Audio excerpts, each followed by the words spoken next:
کہ میرے جسم کے اندر ڈائجسٹیو سسٹم نظام انہضام آج خود کام کر رہا ہے، تو مجھے یہ بتائیے بڑے سانپ چھوٹے سانپوں کو نگل لیا کرتے ہیں، بڑی مچھلیاں چھوٹی مچھلیوں کو نگل لیا کرتی ہیں، نگلنے کے بعد ڈائجسٹیو سسٹم کام کرتا ہے اور معدے کے اندر وہ غذا ایلیمنیٹ ہوتی ہے اور پھر اس کے بعد جسم کے اندر طاقت کا ذریعہ بنتی ہے۔ لیکن بتائیے جی چھوٹی مچھلی نے کھایا جناب یونس کو، بڑی مچھلی نے اس کو کھا لیا، 40 دن تک اور راتوں تک رب کا نبی مچھلی کے اندر زندہ بھی ہے، مچھلی کے اندر ڈائجسٹیو سسٹم نظام انہضام روک دیا گیا ہے۔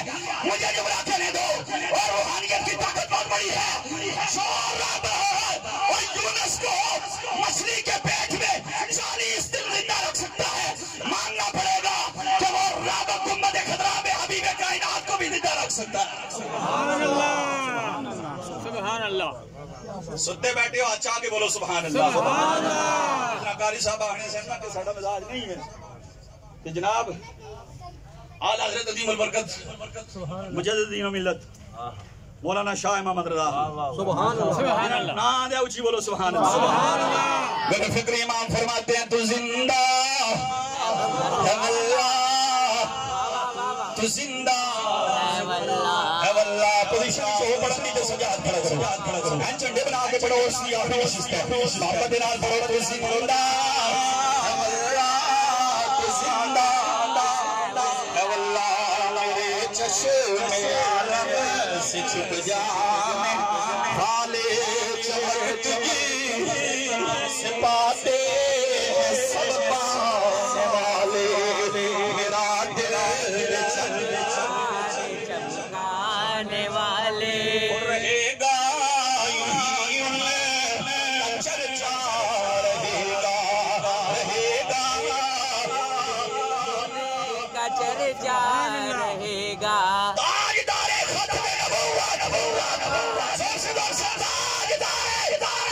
نبوت، بلکہ بولو رہے گا یہی ان کا چرچا رہے گا، پڑے خاک ہو جائے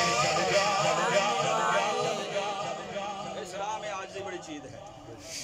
ساڑھے حال تے غریبہ بادل ہو، بندہ بادل ہو جس نکی نکی داڑھی رکھ لوے بندہ، اس کی لوگ آخر صوفی ہوئی گیا۔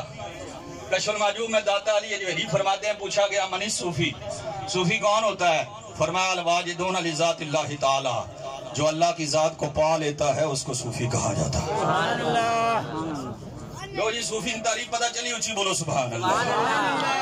ہاں عاجزی ہے، یہاں انکساری ہے، بڑے داناؤں کی دانائی، چونکہ نقشبندیوں کا پیرخانہ ہے تو میں سیدنا صدیق اکبر، فاروق اعظم اور مولا علی تینوں کی ایک ایک بات کر کے موضوع ختم کرتا ہوں، ابتدا میں ہی چھوڑ کے جا رہا ہوں۔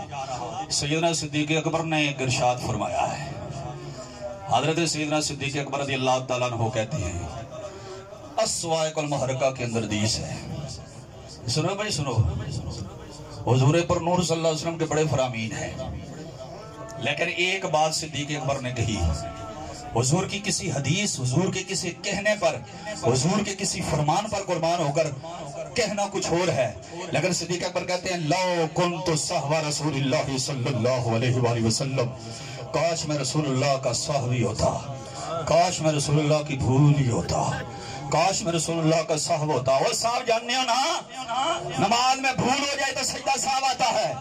صدیق اکبر کہتے ہیں لو کنت صحب رسول اللہ صلی اللہ علیہ وسلم، دنیا کے ہر دانا کے ذہن کے دروازے پر یار غار نے دستک دے کر کہا اور تمہاری دانائی ایک طرف ہے، لو کنت صحب رسول اللہ صلی اللہ علیہ وسلم، کاش میں رسول اللہ کی بھولی ہوتا، کاش میں رسول اللہ کا صحابی ہوتا۔ انہیں معلوم ہے کہ نبیوں کے صاحب کا بھی بڑا درجہ ہے، نبیوں کے جناب والا تخیل کا بھی بڑا درجہ ہے۔ تو مجھے کہنے دو، حضرت فاروق اعظم رضی اللہ تعالیٰ عنہ صدیق اکبر کو دیکھ کر کہتے ہیں اے یار غالب رسول، تیرے اعمال اتنے پیارے ہیں کہ میری یہ آرزو ہے کہ مجھے اللہ وجود نہ دیتا، کاش میں تیرے سینے پر اگے ہوئے ایک بال کے برابر ہی ہوتا، اللہ مجھے وہ بال بنا دیتا جو یار غالب تیرے سینے پر اگے ہوئے ہیں، اس لیے کہ تجھے 3 دن اور 3 راتیں رسول اللہ کا قرب نصیب ہوا ہے۔ مجھے کہنے دو، فنا فی شیخ کا یہ مقام ہوتا ہے، بخاری کے اندر حدیث ہے 3 دن اور 3 راتیں یار غالب رسول میرے نبی کے ساتھ گئے، مدینہ میں اتر رہے ہیں،